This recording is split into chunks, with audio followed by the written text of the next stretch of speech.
je me suis fait opérer.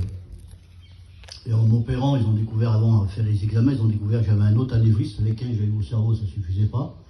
J'ai un autre anévrisme à l'aorte du cœur, aortique. Et puis ils ont découvert que j'avais la maladie, donc j'avais une anomalie, je ne peux pas vous expliquer, mais bon, c'était assez difficile. Et puis avec la caméra, il m'a montré, le médecin m'a montré, vous voyez, c'est là. Donc j'ai vu la maladie, je l'ai vue, il l'a pris en photo, en caméra, on voyait tout. On voyait les fils, le trou, on voyait tout. Mais voilà, on vous opère, dans 1 mois on va vous opérer, avec le planning que j'ai, je suis plein, mais dans 1 mois je vous opère, d'accord.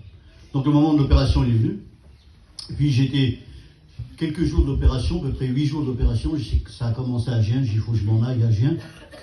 Je vais aller passer quelques jours, je ne pourrai pas rester, mais je vais prendre mon camping, je vais me mettre à Gien quand même, puis je reviendrai à vite, me faire opérer à vite, et puis après je repartirai chez moi, je repartirai à Gien. Donc j'étais à Gien, et puis j'étais vers Michel Carlo.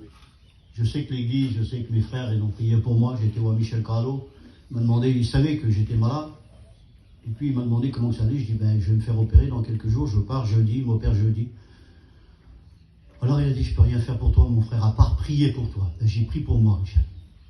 Donc il a prié pour moi, Michel. J'étais comme ça devant lui, aux études, là, c'était le moment de l'étude. Je me suis mis à genoux devant lui, puis il a prié pour moi. On se met à genoux devant Jésus, hein, comprenez ce que je dis, hein.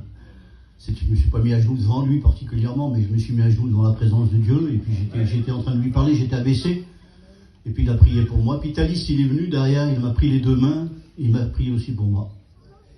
C'est des frères que je connais, des frères avec qui j'ai l'habitude, mais ça m'a touché vraiment qu'ils puissent, comme ça, comment je vais dire ça, moi, c'est lui, je vais expliquer, qu'ils puissent être attentifs à moi, comme ça, je ne sais pas comment vous dire, que ça les a touchés, que j'étais malade, quoi. Et puis je suis rentré, on m'a opéré. On m'a opéré, puis le professeur il est venu dans ma chambre. Il m'a dit, vous avez cette maladie que vous aviez là, c'est soit la chimiothérapie, soit les rayons. Oui, mais dites-vous, je ne sais pas.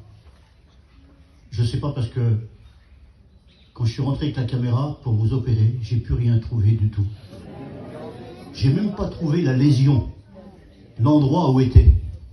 Je ne l'ai pas retrouvé.